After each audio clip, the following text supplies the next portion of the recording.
Bonjour à tous. Aujourd'hui donc, je vais vous parler donc de moi j'appelle ça la compartimentation offensive. Zike aurait dit, être un homme fort. Donc, ce que j'entends par compartimentation offensive, c'est la capacité qu'avait Zike à compartimenter les choses pour être d'autant plus fort. Le profil de Zike, que je vous rappelle, joueur et défoncé. Là, je vais m'intéresser au côté joueur. Exemple, dans certains jeux, vous avez ce qu'on appelle, une bonne main.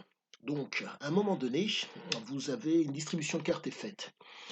Heu, Durant cette, partie que vous allez jouer, vous allez avoir une bonne main ou une mauvaise main. Qui fait que quand vous êtes offensif comme l'était Zeke, vous vous retrouvez à un moment donné avec une bonne main. Mais bien sûr, vous pouvez vous retrouver aussi avec une mauvaise main. Donc la compartimentation offensive est la suivante. C'est réussir à rester offensif vaille que vaille. Qu'entends-je par cela? Réfléchir, décider et faire par soi-même. Et ce qui fait que vous compartimentez à chaque fois. Quand quelqu'un vient vous dire voilà ce que tu dois penser, rejet de la part de Zeke. Ce qui fait qu'il ne réfléchissait que par lui-même, tout le temps dans la surenchère. Cette surenchère, qu'il soit à son avantage ou à son désavantage, faisait qu'il était, si je puis dire, constamment maître de sa vie. Il était un homme libre, un homme qui réfléchissait par lui-même. Cette compartimentation offensive fait que quand l'adversité vient à lui, en tout cas, quand l'opportunité se présente à lui, il est en mesure de la saisir. La raison, elle est simple, il y avait, de par ses prises de drogue, qui lui permettaient à de nombreuses reprises d'avoir, si je puis dire, une énergie linéaire et une relâche mentale qui faisait que l'opportunité, il la voyait, il était en mesure de la saisir, compte tenu du fait qu'il ne réfléchissait que par lui-même et qu'il ne, comment dire, ne comptait que sur lui.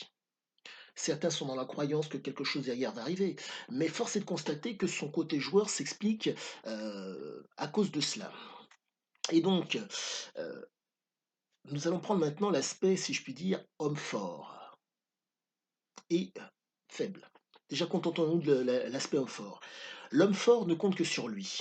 L'homme fort ne se cache pas derrière la loi. L'homme fort, pour pouvoir faire la différence et réussir, je me contente du texte, hein, ce n'est pas mon avis, c'est vraiment mon propos par rapport au texte. L'homme fort, pour pouvoir réussir, ne compte que sur lui-même.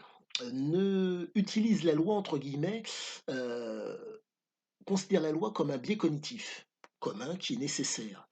Mais l'homme fort qui était Ziki faisait que quand il y avait le cadre de la loi et le côté hors la loi, c'est le côté hors la loi qui l'intéressait. Parce que là, en tant qu'homme fort, homme qui réfléchit, qui décide et qui fait les choses par lui-même, il était en mesure d'y arriver. Mais il était obligé de faire la navette entre le côté hors la loi et la loi. Car nous sommes issus, entre guillemets, nous sommes dans des cadres où la loi a lieu. Au Costa Rica, c'était à peu de choses près la même chose, malgré la prévarication qu'il y avait au Costa Rica. Donc, la navette entre la loi et le fait d'être hors la loi fait que il était obligé de compartimenter. Vous ne pouvez progresser, si je puis dire, que dans un milieu hostile en compartimentant. Et donc, cette force qu'il avait, c'était que cette capacité à pouvoir compartimenter, elle lui permettait donc de réellement faire la différence. Je vais faire simple.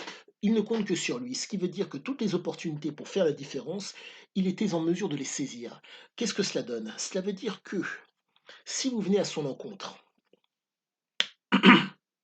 de façon frontale et qu'il ne peut pas, entre guillemets, prendre le dessus, compte tenu du fait qu'il saisissait les opportunités pour faire la différence. Oups, vous veniez frontalement, il ne pouvait pas faire la différence, il allait, si je puis dire, sur une autre opportunité qu'il avait choisie, qu'il avait créée. D'où le fait de réfléchir par soi-même. Le fait de réfléchir par soi-même, de décider, réfléchir, décider et faire, fait toute la différence. La raison en est très simple. Je ne compte que sur moi. Nous prenons, je prends un exemple qui vaut ce qu'il vaut. Vous prenez les pirates, ou plutôt des pirates. Ils s'envolaient, si je puis dire, bon, ces messieurs prenaient la mer avec l'espoir de tomber sur un bateau à dépouiller. Quand l'opportunité se présentait, ils y allaient veille que vaille. Et ben, c'est à peu de choses près la même chose pour Ziki. Donc, Restons sur Ziké, pardonnez-moi, c'est vrai que ce texte est tellement, me tient tellement à cœur que j'ai du mal à pouvoir, rester focalisé. Restons sur Ziké. Je reviens à ce que je vous disais. L'opportunité se présente, il la saisit. Plusieurs opportunités se présentent, il les saisit aussi. Pourquoi? Pour accentuer ce qu'il est en train de faire sur le moment. De par le fait que vous êtes face à un homme qui est donc dans les habitudes et les convictions, il ne se formalise pas. Celui qui a des certitudes, entre guillemets, est susceptible de se formaliser. Celui qui est dans la conviction, quand il est, entre guillemets, il a cette espèce de preuve cette preuve que la conviction a lieu d'être, et qu'on peut lui apporter quelque chose pour accentuer ou majorer cette conviction, il va la prendre. Ziké faisait partie de ces hommes. Mais cette capacité à pouvoir saisir l'opportunité qui se présentait malgré les convictions, pour moi, est le fait, je pense, il y a son vécu. Son père était légionnaire, donc si vous voulez, constamment offensif. Le légionnaire qui va au combat est en première ligne. On l'envoie en première ligne. Petite nuance, là dans le cas présent, comme Ziké refusait qu'on lui mette le pied sur la tête, c'est lui qui allait en première ligne.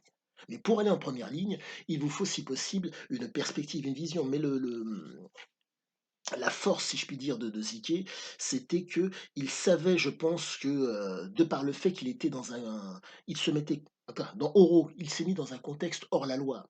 La loi était susceptible de le rattraper.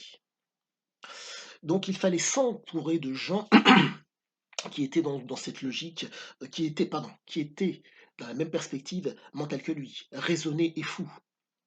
Ce qui fait que quand vous êtes forcé des gens raisonnés et fous, le profil, je dirais, en grande majorité, c'est que ce sont des marginaux, voire des voyous, avec plus ou moins d'envergure.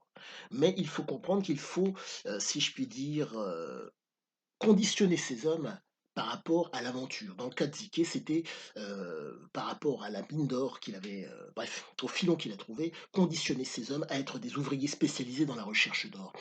Et le propos se tient et le propos a l'air d'être vrai. De par ma 31e relecture, j'en suis à ma 31e relecture, plus j'ai terminé la lecture de Sarah, petite digression, le propos a l'air de se tenir.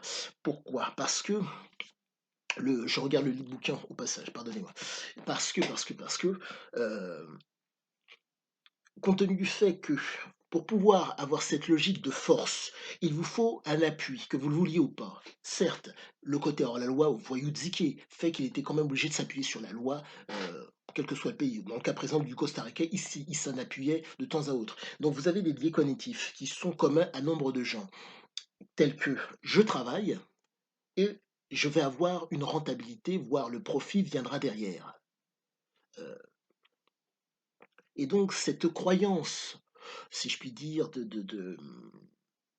derrière il va y avoir quelque chose, est propre à nombre de gens. Vous travaillez tout un mois pour recevoir votre paye à la fin du mois. Bref, et c'était sa grande force. Compte tenu du fait qu'il y avait une énorme instabilité, de par le fait que malgré sa capacité à pouvoir, euh, je dirais, naviguer en tout cas, à pouvoir tenir, en tout cas, à pouvoir s'inscrire dans la durée, dans un système hors la loi, il savait que la loi était susceptible de le rattraper. Et que, si je puis dire, les faibles, entre guillemets, compte tenu du fait que, pour reprendre son propos, les faibles entre guillemets, sont sous la bannière de la loi, pouvaient, entre guillemets, lui dire, écoute, Coco, je, voilà. Ah, pardonnez-moi, je ne veux pas faire de digression inutile, mais bref. Force est de constater que le propos se tient. Homme fort, capable de réfléchir, de décider et de faire par lui-même. Homme fort, pour quelle raison? Capable de saisir l'opportunité qui va lui permettre de faire la différence. La drogue permettait, entre guillemets, d'avoir cette relâche mentale pour pouvoir, entre guillemets, voir cette opportunité. Elle permettait aussi, selon la drogue qu'il prenait, d'être stimulé pour pouvoir y aller et pouvoir même perdurer dans l'opportunité. Compte tenu du fait que c'était un homme qui appréciait l'aventure, donc l'aspect, si je puis dire, hors la loi, le fait de n'être redevable de rien du tout vis-à-vis de qui que ce soit, sa prise de drogue était une nécessité. Vous ne pouvez pas, entre guillemets, vous inscrire dans une durée euh, court-termiste ou long-termiste s'il n'y a pas ça. À mes yeux, c'est comme ça que je le perçois, parce que c'est pas possible. compte tenu du fait que Ziké réfléchit, décide et fait par lui-même. Ce qui veut dire que là, il attend sur personne. Si vous venez lui dire: «C'est comme ça», il vous dit: «Non, c'est comme moi je veux» et ça se tient, ça se tient. Je pense vous avoir donné, une bonne explication et je vous souhaite une agréable fin de journée. Je vous dis peut-être à bientôt.